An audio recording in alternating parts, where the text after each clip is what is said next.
Nabisto ang isang lalaki na nagbebenta at nagkakatay ng aso sa Padre Garcia, Batangas. Tutukan yan sa report ni Paul Hernandez.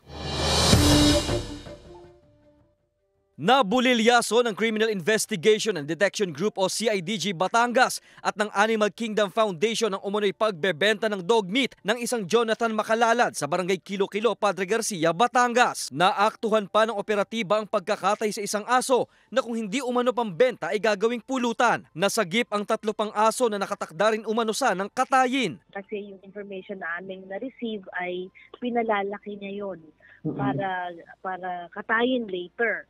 So, hindi dinay niya yon. Sabi niya, alaga daw niya yung mga aso. But paano ka naman mag-aalaga tapos nagangatay ka ng aso, di ba? Ilang linggong nag-surveillance ang grupo sa lugar hanggang sa makakuha na ng tiyempo ang operatiba. Doon na naaresto ang sospek. Karamihan daw sa mga parokyano ng sospek ay malalapit lang din sa kanilang lugar. Sabi naman niya, ito ay nagbebenta siya kasi ito ay source of livelihood niya.